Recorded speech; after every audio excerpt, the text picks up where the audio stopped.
All right, straight into it. Good morning to my elite freight brokers out there. First of all, we're going to dive right into it. What we're going to be discussing is how to start your freight brokerage and how to excel at being a freight broker. First of all, to my newbies out here, the first thing you got to know that this is a challenge and it is a journey. So we have to be very, very patient and be very, very attentive to the type of industry that we getting ourselves involved with. And the main thing about being a broker is understanding how to engage with people. The lack of knowing how to engage with people, you're gonna kind of have a difficulty because you definitely have to be able to network and talk. So first thing for everybody that's wondering how to even get started as a freight broker, my advice is have some good credit. Have your LLC, although you don't have to have an LLC to be a freight broker. But have an LLC, have a business banking account. If you want to do things the simplified way, which is I like to do things the simplified way, I went through TBS. Big shout out to TBS out there in Oklahoma City. TBS Factor, and I do factor with them, but they also helped me start my trucking company, and they also helped me start my brokerage. Very simplified method. They're going to send you documentation. You're going to send the correspondence back. Just as simple.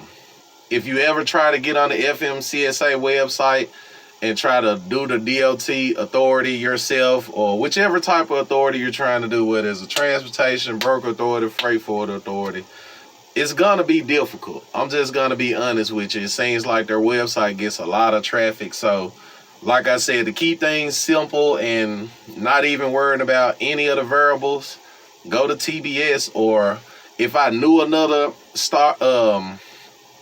authority company that gets your authority started for you, I would definitely refer them. But for the time being, I'm referring TBS. They're good. They're a good factoring company. Nextly, when you're new to being a broker, one of the first things you want to work on is trying to establish a carrier database.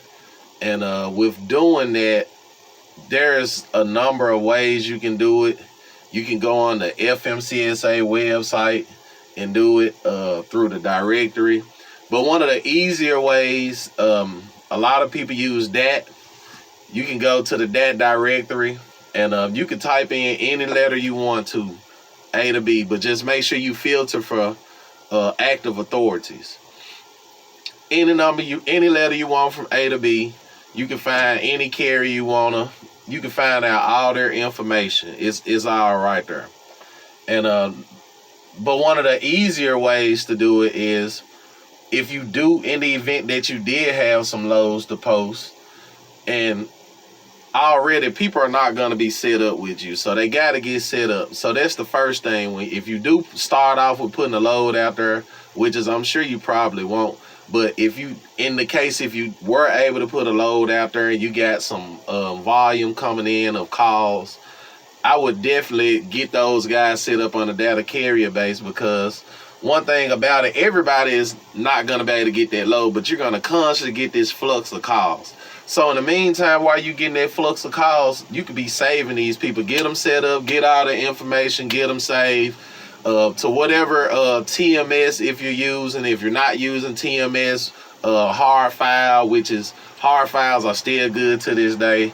Whatever you use, and just make sure you get them filed and have it at reach, where when they do call, you can look them up and know, hey, they're good to go.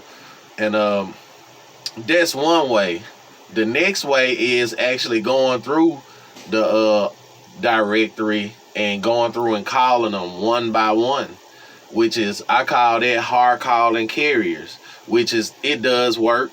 You can do the text message method, or you can do the mass email method. Now, one thing about the directory, it's not going to give an email for every carrier that's listed on there, but there will be a phone number. Will they answer? Maybe, maybe not. But that's just how it is. It's like you got to play the odds with being a broker. You're not going to hit every single time. I mean, you're going to get some rejections. You're going to get some people that's not interested because you're a broker. So that's fine, but they, you know, if they don't come, somebody else will. You know, somebody needs your service because you're a broker. You're the man standing in the middle of the truckload and the carrier. You're that person. And what we do is we're making sure that we're connecting